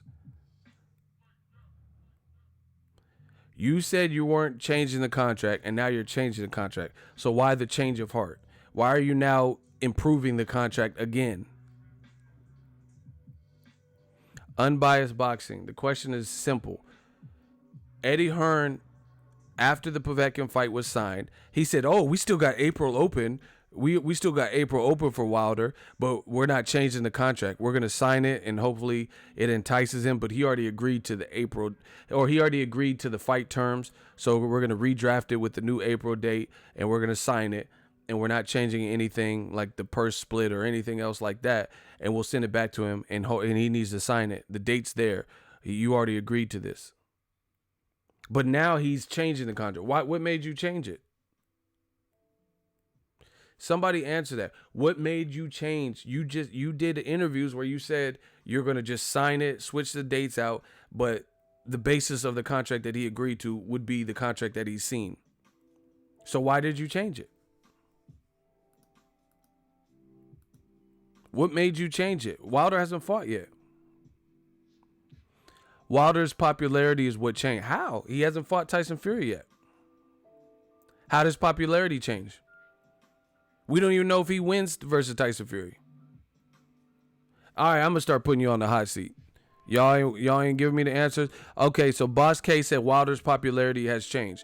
Okay, so how does it change? He hasn't even fought Tyson Fury yet. We don't know what the pay-per-view numbers are going to be. We don't know if he wins. We can only speculate. So you tell me, Boss K, how did his popularity change significantly when the fight hasn't even happened? I'm going to get y'all one way or another. There's more than one way to skin a cat. So, Boss K, tell me how his popularity significantly changed from August to now when he hasn't even fought Tyson Fury yet. We don't know how many seats are going to be filled. We don't know the pay-per-view buy rate, and we don't know the outcome of the fight. So, how is his popularity anything different? I told you, intelligent answers only. So, let's hear it. Boss K, you said Eddie Hearn improved the offer because Wilder's popularity changed. Okay, so how did it change? Nothing has been there's no outcomes that have been rendered. So how did it change significantly? Real Brother 32 said he can't answer you, bro. Oh well, that's his fault. He's the one that spoke up. So we got a hot seat. Okay. Boss K, where you at, bro? How did his popularity change and we don't know the outcome of his fight? What if he loses? You know, it's not above the realm of possibilities. Do I think that Wilder loses the fight? No, but I've been wrong on fight predictions before. So how did his popularity significantly change without You know, without the fight even happening, without us knowing what the pay-per-view buy rate is. He went to the UK and called him out. He been calling him out. Strike one. You got to do better than that, bro. Okay, so Wilder's popularity changed because he went to the UK and called him out? Really, bro? Like, as if the UK never knew that he had been calling out Wilder. This shit is easy. I'm telling you. I'm so glad I'm covering boxing full time. This is the easiest job I ever had. Easy. This shit easy work. Easy. I used to do manual labor and shit, have calluses. This shit easy. It's just easy. We just talk fact. This shit easy. Easiest job I ever had. Block Herb Man Willis. He just keeps putting the same thing over and over. I see it. We gonna take care of you. Herb Man Willis. Bye-bye. Get rid of him. Shooters. Cancel them. I'll buy another one. I'm not playing with none of these dudes. Bow. Got him. Kennedy Linder. Now back to you, Boss K. He prompted himself by going to UK. Strike two. You got to do something, baby. How did Wilder's popularity dramatically increase from the interviews in August where Eddie Hearn said that he was not changing the contract? He was just merely going to sign it and change the date and send back the same contract. So from August to before the fight, so late November, you're trying to say that Wilder's popularity has grown, and we haven't even officially made it to fight week. The fight week doesn't start until Wednesday. I'm going, so I know. It doesn't even start till Wednesday. So we haven't had no additional fight week content. We haven't officially made it to fight week yet. So once again, from August to now, how has his popularity dramatically increased before the fight has even, like, an outcome has even come into play? Bro, you got one more. We're giving you one more because that's two strikes. You said his popularity had increased. How? How does his popularity dramatically increase? We don't even know what's up with the Tyson Fury fight. It's not a guarantee that he wins.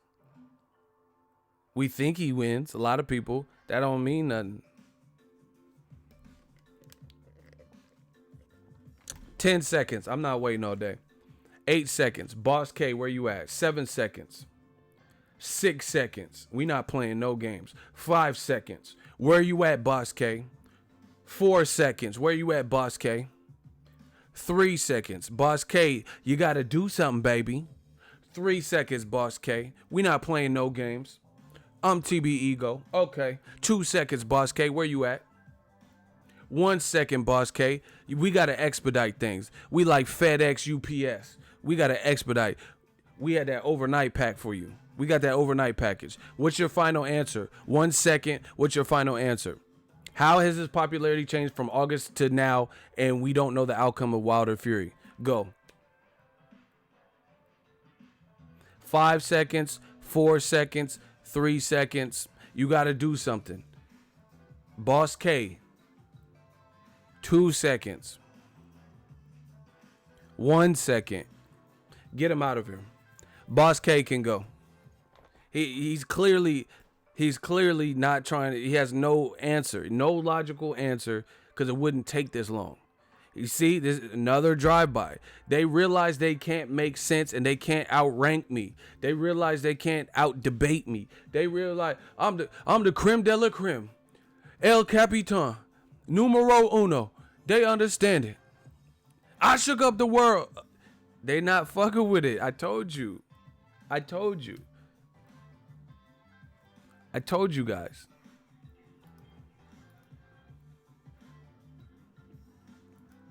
Clapton. Another one. Another one bites the dust. Real Brother 32, appreciate you. Enjoy yourself. What has changed? They want to say Wilder's popularity is increased. How has it increased? He hasn't even fought Tyson yet. But once again, this is an indication that Who's winning the battle? Because there's no reason for why don't you just stick to your guns? You said you wasn't changing the contract. Now you're changing the contract. That means you're losing power. Because there's no if you're still negotiating from a position of power, then there's no reason to bend your will. Whatever you said goes if you're still in the position of power. Why would you change all of a sudden? The only reason you would change is to accommodate or to help out another side, or because you realize, you're losing power in this whole thing. And that's what it is. Joshua's side clearly losing power. They're clearly being pressured to fight Wilder. So now they're doing something. Again, ask yourself this question. They say, oh, you're this and that, and I'm lying. Okay, cool. Ask yourself this one question. Don't take my word for it. Ask it and honestly answer this. Whatever Eddie Hearn is offering him right now, seeing how Wilder has not yet got past Tyson Fury, why couldn't he have offered that when he was negotiating with Wilder last time? Why was it flat rate this, flat rate that? Both offers, the initial offer and the counter improved offer to the $50 million that Wilder's side offered. Whatever you're offering now with this percentage split, 2-fight deal, one in the US, one in the UK, why didn't you offer him that before Povetkin? What has changed to the point where you're now offering him that when he hasn't even fought? So at the time you were negotiating with Wilder, he had already got past Luis King Kong Ortiz. As of right now, Luis King Kong Ortiz is still Deontay Wilder's last fight. Nothing has changed. He doesn't have another body on his resume. We know who he's going to face, but we don't know how it's going to look. We don't know the outcome, ticket sales. We don't know the pay-per-view buy rate especially. So what has enticed you to up the ante and offer him a better deal?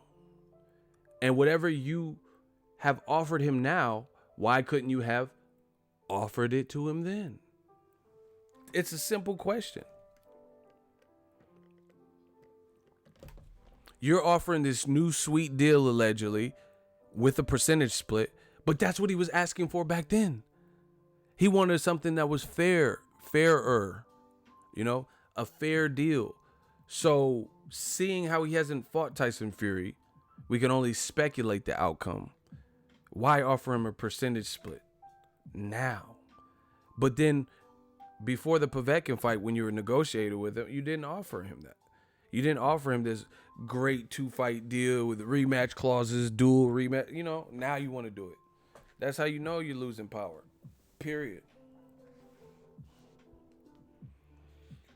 There's no other justification for why you would bend your will.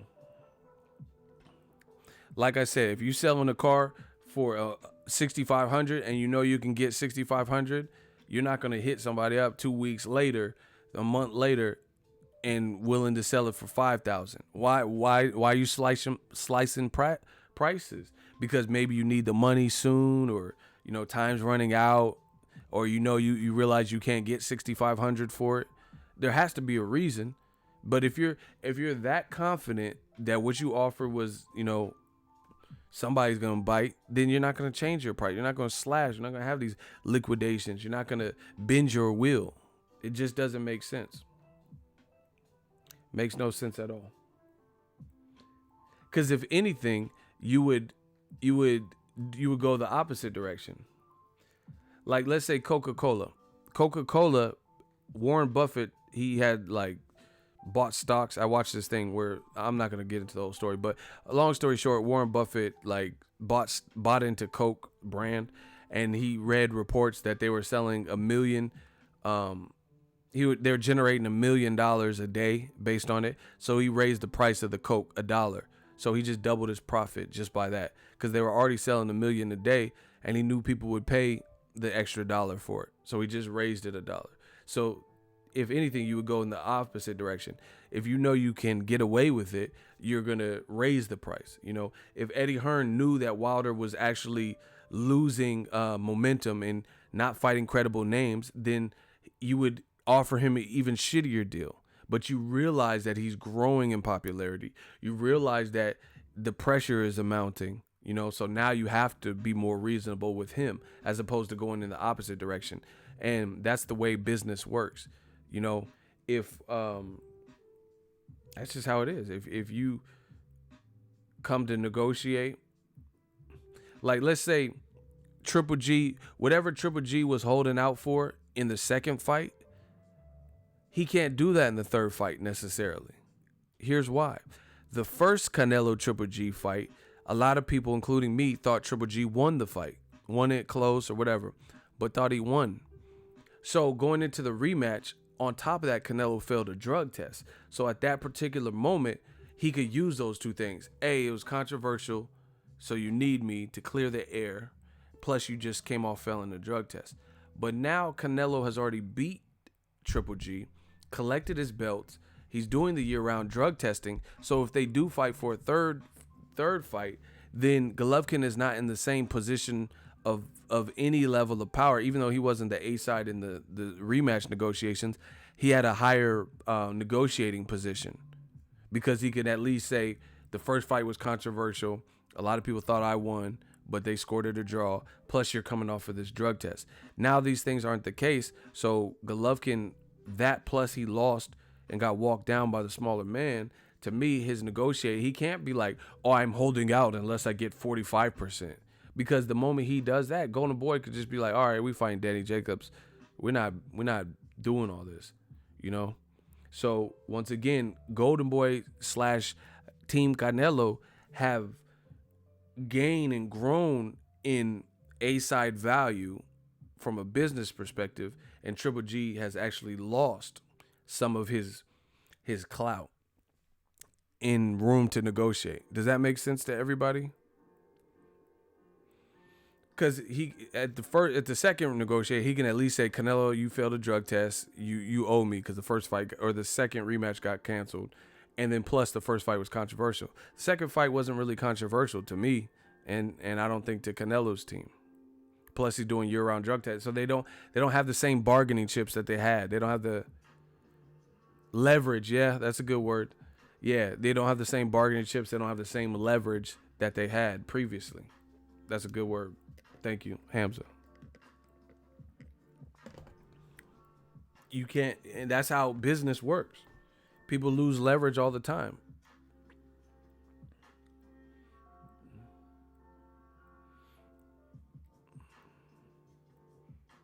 Yeah, Canelo clearly has more. So, like I said, Golovkin, it's always a jockeying for position in business when it's opposing side. Now, if Top Rank has a fight and it's like an in-house fight, then that's whatever. But when it's opposing sides, like two different promotional things, it's always like this battle, like pissing contest or whatever, dick measuring contest, whatever people call it, pause. It's always going to be that type of battle. But, you know, Triple G side lost leverage here because they're not coming off a super controversial loss or fight. Plus, you know, Canelo he passed his recent drug test, so he doesn't have the same leverage that he had previously. He can't be like, oh, I'm not fighting in the third fight unless you give me 46%, because he doesn't have that leverage he has no belts, none, 0 belts, coming off of a loss. Canelo's passed his last drug test, right? So he's not in a position. So again, K2 is going to have to succumb and realize that Canelo calls the shots if they make a trilogy, you know, and try to get the best deal that they can with all things considered. Same thing with Eddie Hearn. The only reason he would now be switching the deal before is because he realized that Wilder's move versus Tyson Fury was a smart one in terms of a chess piece, and he realizes that he thinks that Wilder's going to win, and he's going to win impressively, which he's already fascinating and, like, you know, forecasting that Wilder wins and wins impressively and his star power grows. That's why he's now switching the deal, because Team Wilder once again caught Team Joshua with their pants down and made a chess move, a chess play that they didn't expect. Period. It's that simple, people. People don't just bend. Like, okay, I could do this all day, man. We ain't done enough. I could do this all day. I have examples up the wazoo. Bob Arum. Bob Arum went from saying, Al Heyman, he's not a real person. When is the last time any of you seen Al? Like, he went from saying Al Heyman's not a real person to, for Terrence Crawford, we are only interested in Errol the Truth Spence Jr. We're not interested in Danny Garcia. We're not interested in Sean Porter, who's the WBC champion at welterweight, because those guys are no match for Crawford. And we are only looking for Errol Spence because he's the only good welterweight that they have. Bob Arum went from saying that to Terrence Crawford versus Luis Collazo may be next. Once again, no one man should have all this power. How did Bob Arum go from saying Danny Garcia and Sean Porter aren't worthy of a Terrence Crawford fight because the only good welterweight that Al Heyman got is Errol Spence. Errol Spence has his own deal with Mikey Garcia. Now Bob Arum is trying to make Terrence Crawford versus Luis Collazo. I'm sure most of you guys heard about that. So how did Danny Garcia is not worth it. Sean Porter's not worth it for for Terrence Crawford, but Luis Collazo, who is rated underneath Sean Porter and Danny Garcia, is. That's how you know when you're losing that battle. Because how did you go from Porter and Garcia aren't worthy of Crawford because they're not good enough to Luis Collazo? Because you know you're not in a position of power. That's how that works. I'll take one person to debate me this topic in the hot seat. Why would Bob Arum all of a sudden now be willing to make a Collazo fight, who is an Al Heyman advised fighter? When he said Sean Porter and Danny Garcia, I'm not looking to make those fights because the only good welterweight they got is Errol Spence. So if Bob Arum really felt that, then why are you making Collazo? Why are you trying to make that fight? Why are you trying to get that across the finish line? Please argue with this stuff. I can't wait, bro.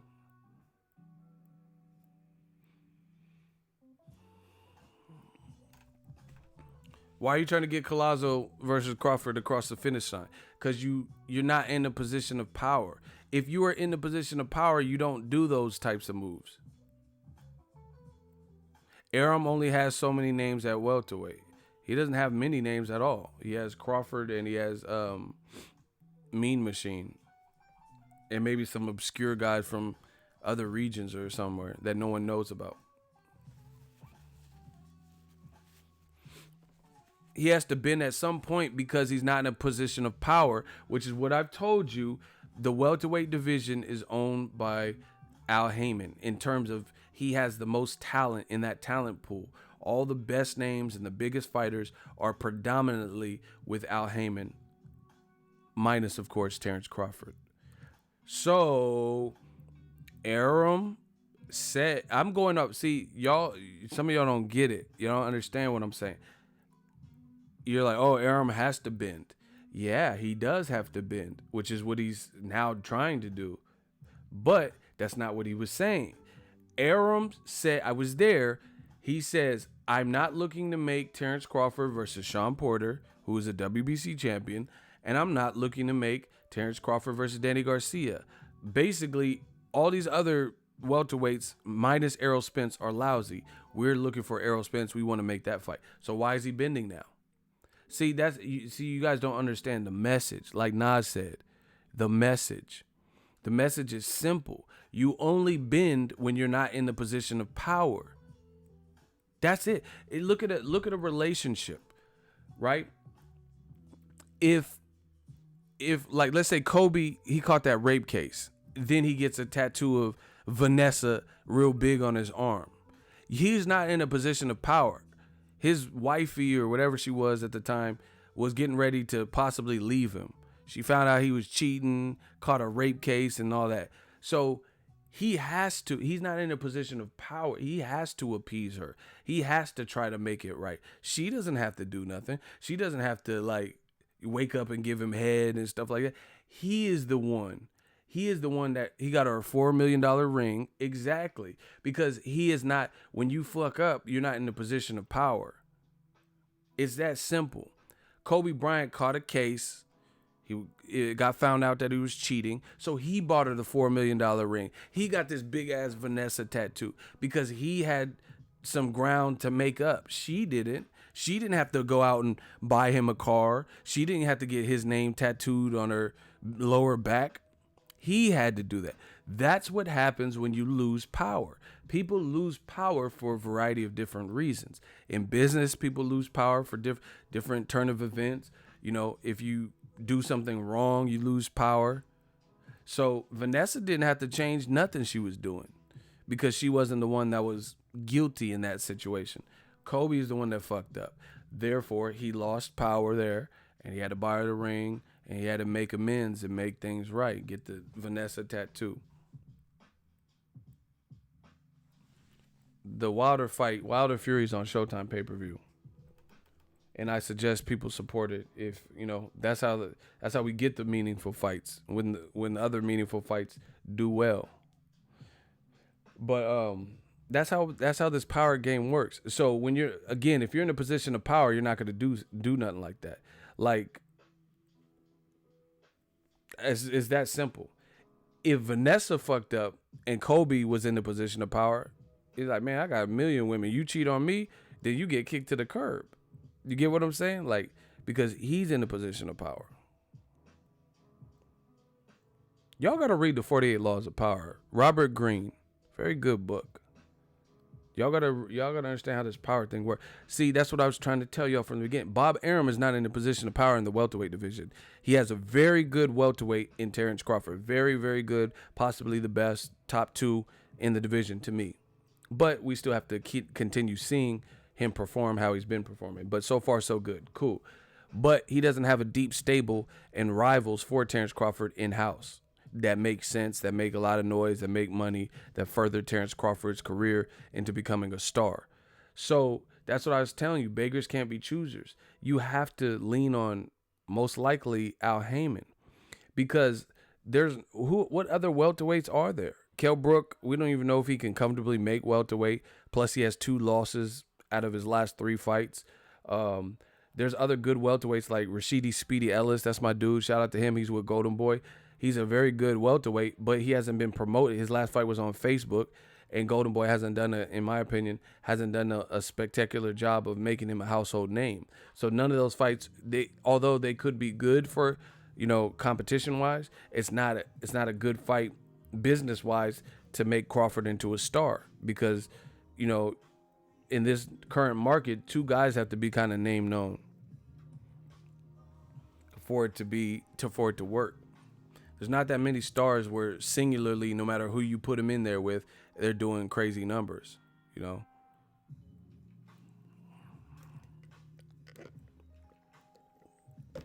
So I'm telling you, same thing with Eddie Hearn. Why switch up the contract? You said that you were going to send the same contract with new dates, and Wilder already agreed to it, and you're not changing it. You're not giving them percentage split. But now you're willing to give them some type of percentage. It doesn't make sense. What changed? Obviously, Wilder's increasing his profile and popularity, and now you have to bend your will and go against what you said. It's that simple. If you're in a position of power, you don't do those things. Like, let's say Dominique Brazil or, somebody like that, Amir Mansour. You think Eddie Hearn's gonna revise a deal for them and be like, oh, we'll give you a better deal now? Why? Why would he? Those dudes don't, they don't have a position of leverage to the point where he needs to accommodate them. Anyway, I'm out. I'm done dropping gems. I'll be back later. A lot will change depending on what happens December 1st. Yeah, but it's all a forecast. Eddie Hearn has already been on record saying it's a 2-fight deal and a percentage split that he's now offering. So you guys have to answer the question. Since December 1st, I have a calendar right here. It's November 25th. December 1st has not happened yet. So how is it that Eddie Hearn is currently already told media that he has offered a better percentage deal, a 2-fight deal, when we don't even know the outcome of December 1st? Make that make sense. It's because he thinks he knows the outcome of December 1st, and he might be right, but it still has to happen. You know, he knows he's losing power and leverage in there. That is just, it is what it is. There's no other simpler way to put it. Because again, if AJ, let's say AJ and Povetkin did astronomical numbers and it was just, you know, great, that then he wouldn't have to do that. He wouldn't have to accommodate Deontay Wilder. But he's being pressured to try to make that fight and, you know, get better, do better. Anyway, I'm out. Holla at the boy. Everybody enjoy your Sunday.